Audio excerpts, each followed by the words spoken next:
अस्सलाम वालेकुम फ्रेंड्स।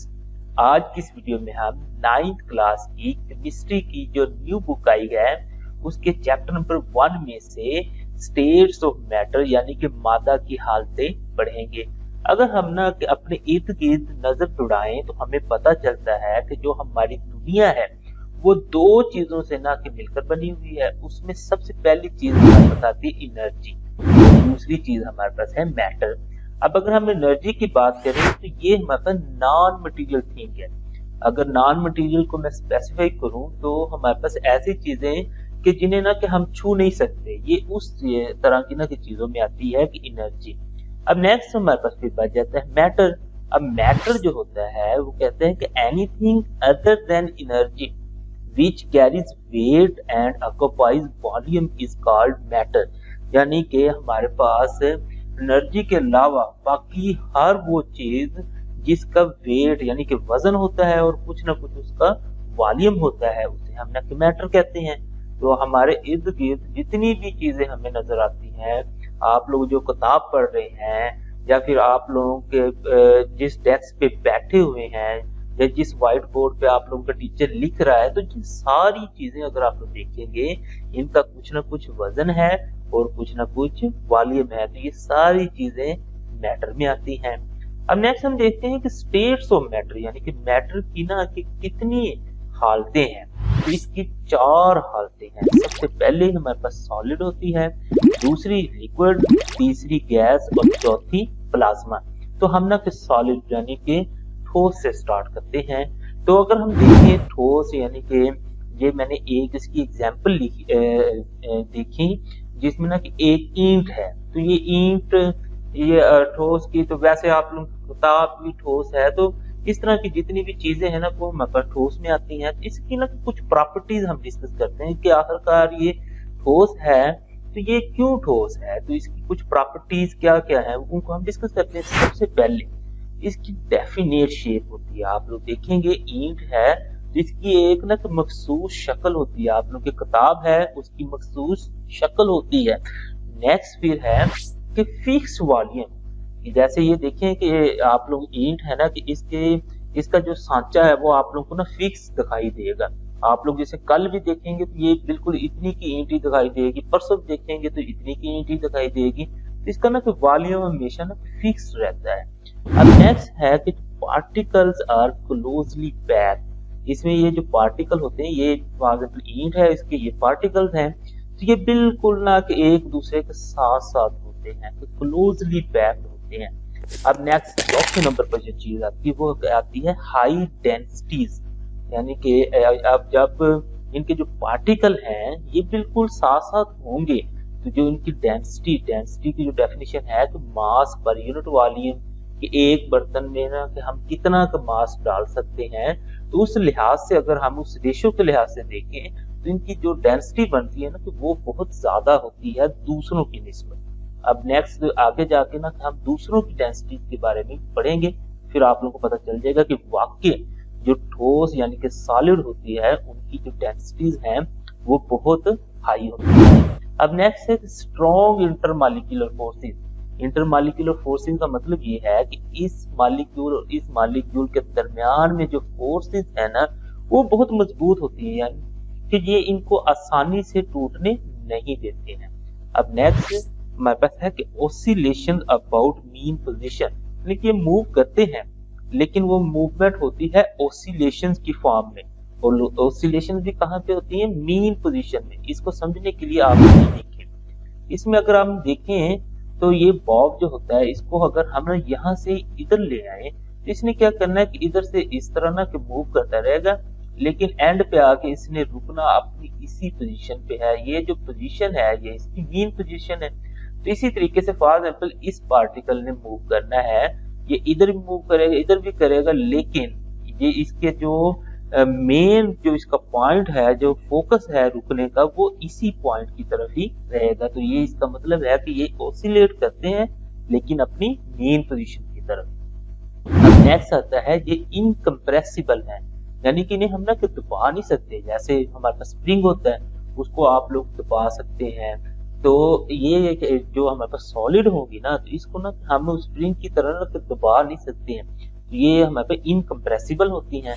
अब नेक्स्ट है कि do not need container for storage, इनको ना आप लोगों ने अगर स्टोर करना है ना तो उसके लिए कंटेनर की जरूरत नहीं है। जैसे अगर आप लोग पानी को आप लोगों ने स्टोर करना है तो किसी न किसी बर्तन की जरूरत है, गैस को आप लोगों ने स्टोर करना है तो किसी न किसी कंटेनर नुमा बर्तन की आप लोगों को जरूरत पड़ेगी। लेकिन ठोस ईंट है, ईंट को अगर आप लोग रखना है तो जैसे मर्जी आप लोग रख दें, इसको आप लोगों को किसी बर्तन में रखने की जरूरत नहीं पड़ेगी। तो नेक्स्ट अप हम चलते हैं लिक्विड यानी माया की तरफ। उसमें अगर हम देखें तो वो है जी do not have definite shape, इनकी ना कोई मखसूस शक्ल नहीं होती।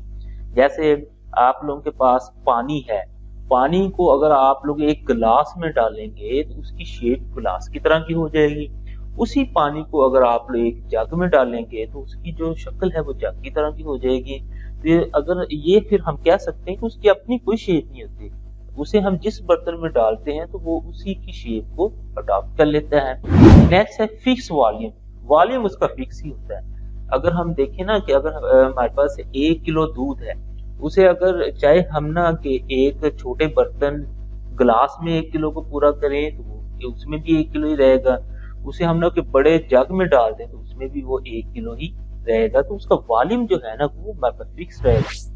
नेक्स्ट है particles are closely attached but randomly arranged, कि पार्टिकल होते क्लोज हैं लेकिन जैसे हमने सॉलिड में देखा था ना कि वो बिल्कुल ना कि एक तरतीब के साथ ना कि अरेंज थे, लेकिन इसमें ये वो तरतीब नहीं आप लोग देखेंगे, ये इस तरह से होंगे नजदीक नजदीक ही लेकिन अपनी मर्जी से ये रैंडमली अरेंज्ड होंगे।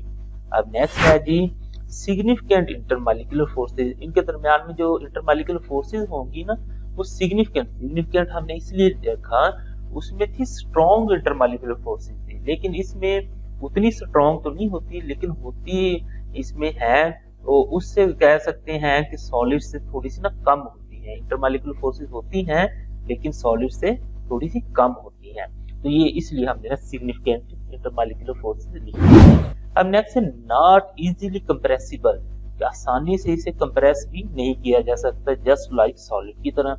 अब नेक्स्ट है कि सिग्निफिकेंट डेंसिटीज, इनकी डेंसिटीज भी वो सिग्निफिकेंट है, यानी कि डेंसिटीज इनकी भी ठीक ही होती हैं लेकिन जो सॉलिड की तरह ना कि हाई नहीं होती, उससे थोड़ी सी ना कम होती हैं।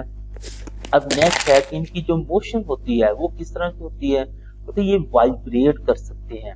जैसे पीछे हमने सॉलिड में देखा था ना वो मीन पोजीशन के इर्द गिर्द ऑसिलेट कर रहा था, बिल्कुल इसी तरह से ये भी ऑसिलेट करेगा, उसे हम वाइब्रेशनल मोशन कह देंगे। ये रोटेट कर सकते हैं, रोटेट का मतलब है कि ये जैसे गेंद नहीं मूव कर रही होती उस तरह से ये मूव कर सकते हैं। ट्रांसलेट कर सकते हैं इनमें, यानी कि जैसे घसीटा जा सकता है। तो इस तरह से इनकी ना 3 मुख्तलिफ तरीकों से ना इनकी मोशन होती है। अब नेक्स्ट आते हैं हम गैस की तरफ। तो गैस को अगर हम देखें तो इनकी जो शेप होती है ना वो डेफिनेट नहीं होती, ठीक है। अब नेक्स्ट अगर हम देखें तो उनका जो वॉल्यूम है वो भी डेफिनेट नहीं होता है। अब नेक्स्ट अगर हम इसका ना तीसरी चीज देखें, जो पार्टिकल्स है ना वो वाइडली अपार्ट होते हैं। जो पार्टिकल हैं जैसे ये देखेंगे आप लोग, इनके जो पार्टिकल हैं ये एक दूसरे से काफी दूर होते हैं। तो ये डेफिनेट शेप और डेफिनेट वॉल्यूम के बारे में थोड़ा सा मैं पहले वैसे उसमें डिस्कस कर आया था। तो अगर हम देखें ना तो इनकी ना शेप, गैस की जो शेप है ना बिल्कुल जैसे हम ना के लिक्विड को जिस बर्तन में डालें उसी बर्तन की शेप अडॉप्ट कर लेता है, तो गैसेस भी बिल्कुल उसी तरीके से, इनकी अपनी शेप नहीं होगी, जिस बर्तन में डालेंगे उसी बर्तन की शेप ले लेनी है। वॉल्यूम भी इनका ना कि कोई डेफिनेट नहीं होता है। तो जैसे अगर हम ना कि 1 किलो हमारे पास है सिलेंडर है 5 किलो का, तो उसमें ना 1 किलो भी पूरी आ जाएगी तो और 5 किलो भी पूरी आ जाएगी, तो इनका कोई वॉल्यूम डेफिनेट वॉल्यूम नहीं होता है।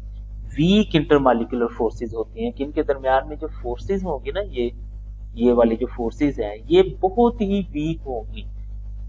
अब नेक्स्ट है जी इजीली कंप्रेसिबल, इसका मैंने आप लोगों को बताया। जैसे ये हमारे पास 5 किलो का सिलेंडर है, इसमें 1 किलो डालेंगे तो पूरे सिलेंडर में वो पूरी आ जाएगी, और अगर हम ना कि इसमें 5 किलो भी डालेंगे तो वो भी इसमें ना कि पूरी आ जाएगी। वो पूरी कैसे आएगी, उसको हमने कंप्रेस करके पूरा कर देना है, तो ये इजीली कंप्रेसिबल है। नेक्स्ट है जी लो डेंसिटीज।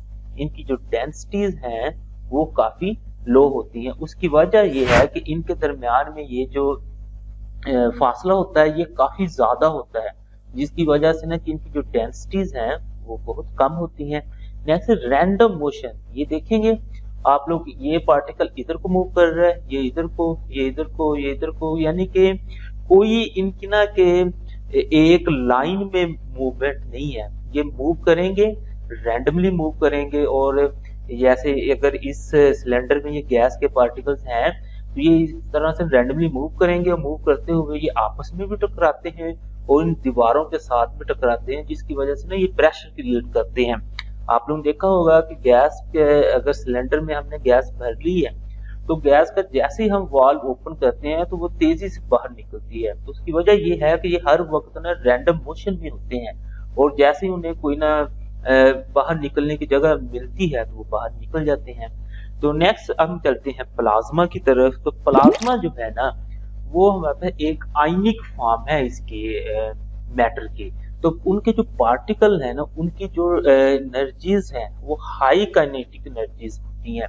उनके अगर हम एग्जांपल देखें तो हमारे पास फ्लोरेसेंट ट्यूब जो है वो इसकी एग्जांपल आ जाती है, उसमें लाइटनिंग उसकी एग्जांपल आ जाती है, उसमें जो आर्क निकलती है वेल्डिंग करते वक्त वे भी प्लाज्मा की एग्जांपल आ जाती है।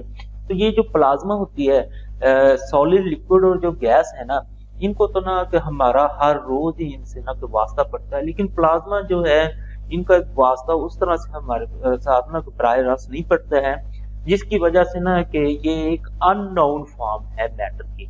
दोस्तों उम्मीद है आपको आज की ये वीडियो अच्छी लगी होगी।